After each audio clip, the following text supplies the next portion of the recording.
Newborn American babies. Newborn citizens of these United States. Free and with rights guaranteed by the Constitution. But let's take a closer look. These new arrivals in a typical American town have equal legal rights. In class, they are not equal at all. Each has a social status handed on to him by his family, ascribed to him at birth. Meet Guilford Ames III, the latest addition to one of the town's upper-class families. Guilford Ames II is the wealthiest man in town. He owns a large factory. The Ames is one of the oldest families in the community, and so it represents prestige as well as wealth.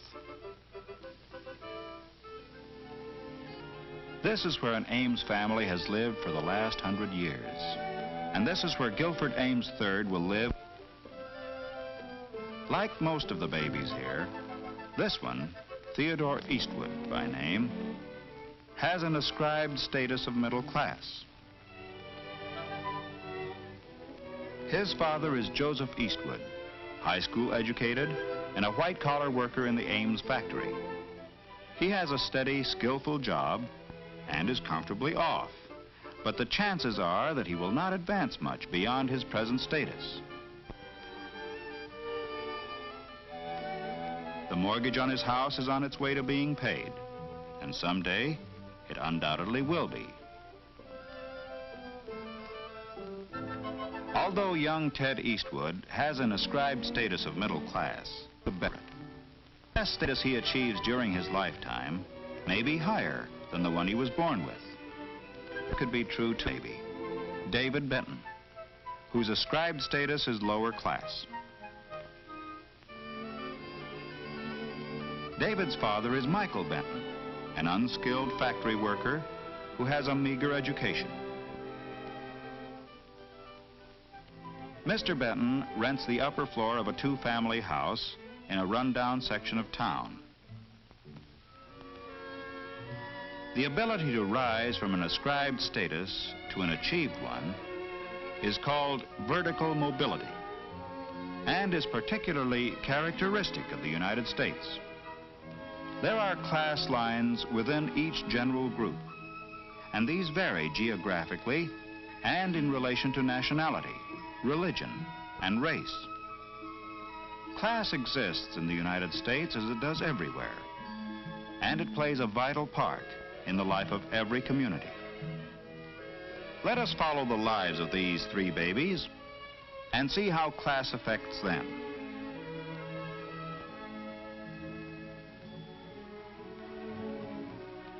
"18 years later, Gil, Ted, and Dave are in the graduating class of the town's high school. After the commencement exercises, the three boys, who are good friends, meet to say goodbye. Next fall, Gil Ames is going to attend an Ivy League university. Ted, who took a commercial course in high school, plans to get a white-collar job like his father's. Dave is going to work too, so that he can add to his family's income. Friends forever, they've said. Well, maybe in a way, but these boys come from families of different classes, and the lines of social class are real here in America, as they are everywhere, in Europe, in Asia, and even in the Soviet Union. As the years pass, class boundaries will separate Gil and Ted and Dave more and more. The boundaries between Ted's middle-class parents and Dave's lower-class parents are as important as those that lie between the upper and the middle classes. Even the simple event of graduation from high school has a different significance for the boys and their families. For Gil, it is only a milestone in his formal education. Later that night, Mr. Ames has a serious talk with his son. Mr. Ames tells Gil that he sent him to public high school so that he could gain a democratic background. But now he's about to enter an environment more in keeping with his social position. At college, he will meet men of his own kind. Gil understands, because already he has developed an awareness of his class, its patterns, and its rules.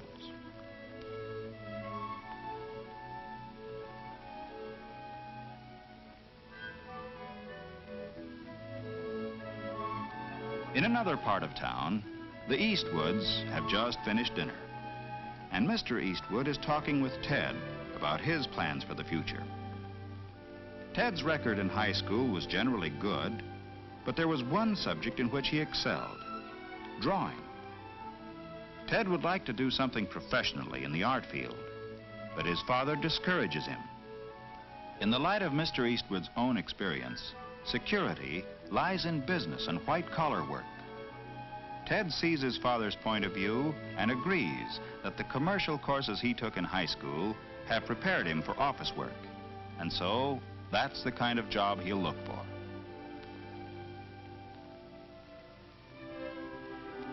In the Benton household, graduation from high school is an event worthy of celebration, and a family party in Dave's honor is in progress. Mr. Benton proudly announces to the guests that Dave has already gone out and found himself a job. In the Benton family and among their neighbors, economic pressures are important. Dave's initiative in finding work is highly regarded by all of them, and his parents are justifiably proud.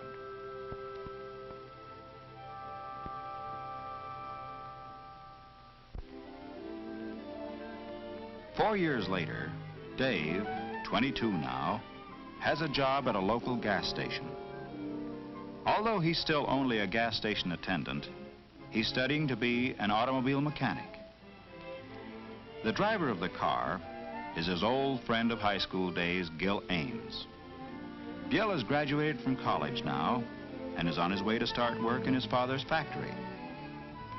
Dave is going to be married just as soon as his job of auto mechanic comes through.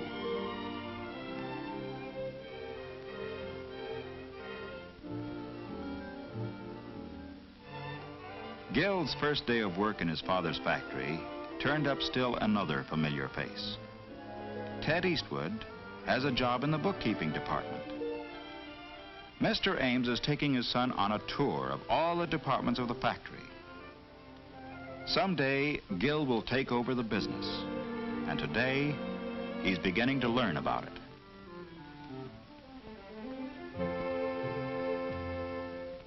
Kind of rocked you, didn't it? Gil Ames with his future all laid out for him.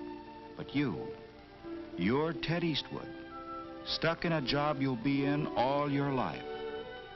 Why don't you get out? What's keeping you here anyway? Mary Blakesley? You thought you'd marry her. But remember what she said that day in the car? Her car, of course. But can't you see it's impossible, Ted? It's not just money. We live in different worlds. Sure, different worlds inside this town, but there are other worlds, bigger towns. You've got some money saved, go to New York. Give it a try for 6 months. And if you fail, only you're not going to fail. And Ted didn't fail. He had talent and the ability to work hard. He started with a job in the art department of a large advertising agency. They called him a production assistant, but actually, he was a sort of a glorified errand boy. But at least he was through with bookkeeping and close to the kind of work he liked.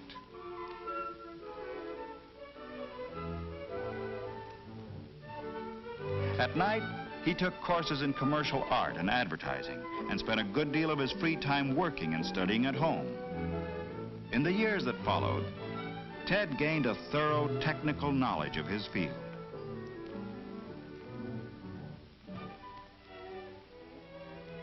By the time he was 30 years old, he was the head of the art department of an advertising agency. Horizontal mobility, moving from one place to another, has resulted in vertical mobility for Ted Eastwood. a movement upward from his ascribed status to an achieved status that is largely the result of his professional standing. Class lines are drawn differently in a large city like New York, although they are still there. Here, professional standing, power, and wealth are of great importance. It is possible for members of socially prominent families, theater people who may have come from the lower class, and successful businessmen of the middle class to mix socially, and Ted is an accepted member of the group.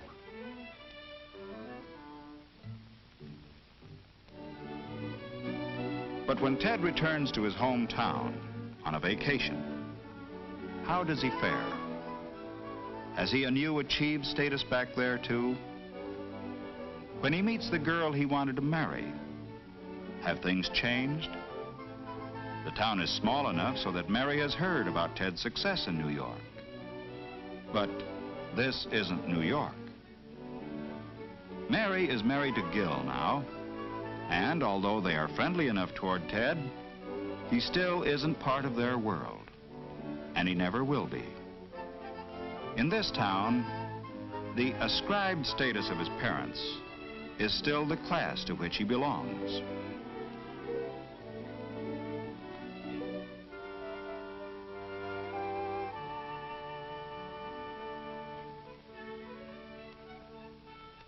Ted's mother brings him up to date on all the town gossip, but he only half hears her. The meeting with Mary has stirred old memories in him. He's remembering what she said to him about different worlds. He knows now that to her and Gil, he's still the nice kid from the wrong side of the railroad tracks, no matter how successful he is. His achieved status is higher than that of his father's because he has a profession, but that status depends on a place. In this case, New York. Dave Benton, on the other hand, has changed his status hardly at all. He's now a skilled auto mechanic. And although his achieved status is not much better than the one ascribed to him by his family, financially, he will be able to provide better for his wife and children. His third child, a son, was born in the local hospital just yesterday. This new Benton baby has the ascribed status given him by his family. He may, as he grows up, reach a higher achieved status as Ted Eastwood did. Or he may, as his own father did, stay in the class to which he was born. His vertical mobility will depend greatly upon him, his character, his talents, and abilities. It will possibly depend, too, upon geographical mobility, because the criteria for class boundaries vary from place to place. And so it will be for all these babies, all citizens, all equal before the law, but not the same by standards of class.